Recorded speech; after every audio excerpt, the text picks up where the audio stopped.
If your wallet feels lighter lately, you're not alone. If Washington looks like it's guessing, it probably is. And if you want the unfiltered truth, you're in the right place. Let's break it down, fast. Thank you, Mr. Chairman. Thank you, Mr. Chairman. Mr. Chairman, did I understand you to say that the reconciliation bill is the most extraordinary legislation you've ever seen? Did I hear that correctly? There may have been some lost in translation I there. understand. I was a little late. Tell me what tell me what the bond market's telling you. Bond market's fine now, functioning well. It's pricing, it's reacting to economic news. There's adequate liquidity. Rates have come down pretty significantly from where they were a couple months ago. So I think I think inflation expectations have come down a bit from April, and in general, the bond market is functioning well. Okay. Explain to me why we have seen in the last few months weakness in the dollar. That's a great question. And of course, the Treasury Department is responsible for the role of the dollar. So I don't know. I think I would go back to the thought that markets have been digesting an unusually challenging set of circumstances, and have reacted the way they've reacted. The dollar's kind of stabilized now. In fact, it's moved back up here in the last couple of weeks a bit. And there are plenty of people who are still writing that the dollar is still overvalued. We don't have a view on that, of course, but I wouldn't really have an opinion on exactly why it is where it is.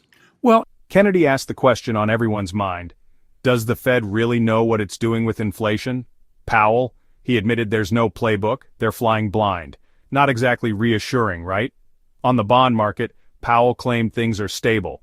But when pressed about the weakening dollar, he dodged hard. No clear answer, just complex market reactions. Clearly there's a lot of geopolitical risk right now, which would lead one to conclude, all things being equal, that people would be flocking to the dollar and it would be stronger.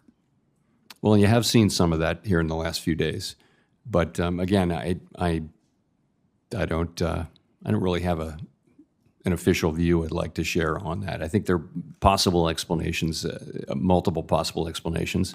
Again, one of which is that some people still feel the dollar is highly valued. Yeah. But we'll see. I want to talk for a few minutes about tariffs and inflation.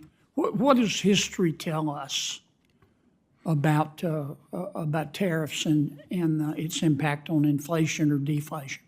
So the thing is, we've been through a long period in which tariffs were going down. Remember, since World War II, really, it's been a process of lowering tariffs globally. So there just isn't a lot of modern learning on that. I think people look at the incidence of tariffs during the president's first term, but those were like 1/6 the size of what's people are estimating now. And they do find some effects on inflation. But remember, in 2019, when those tariffs were put into place, the economy was slowing. We actually cut rates 3 times. Inflation was running at 1.5%. So it was a very different time. This is different. I think one of the reasons why it's so challenging is that there really isn't a modern precedent. Yeah. And I think we have to be humble about our estimates. And we are very open to the possibility that transmission through into inflation will be less than we think, or maybe more than we think, which is why we're in a position of wanting to take our time and make a smart decision as we see how this unfolds.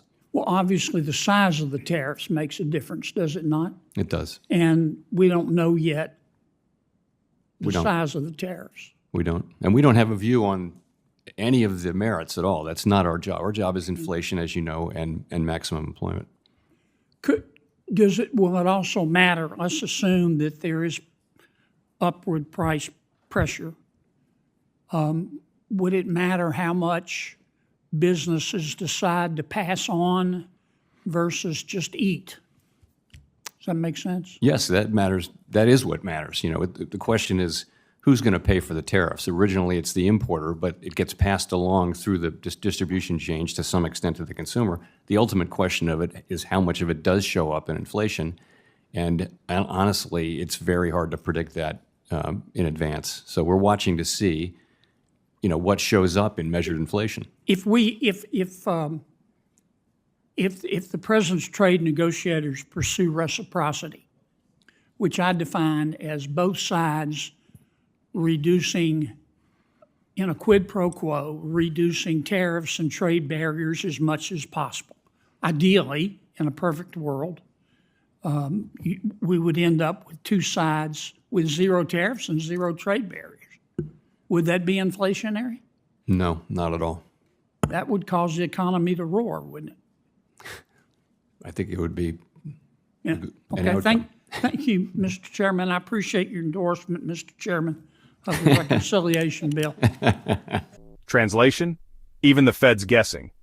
And on tariffs, who pays? Powell said sometimes companies, Powell said sometimes you. But here's the shocker.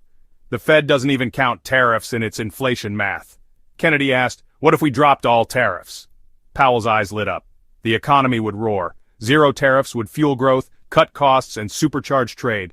But D.C. isn't ready. Bottom line, Washington's flying blind. You're picking up the tab. Senator Kennedy exposed the cracks. Powell admitted the uncertainty, and the hearing proved one thing. Washington is flying blind while your wallet takes the hit. Stay tuned, because this story isn't over. If you want more no-spin breakdowns, hit subscribe, join the community, stay informed, and don't let them keep you in the dark. Senator Kennedy exposed the cracks. Powell admitted the uncertainty. Stay informed. Subscribe now.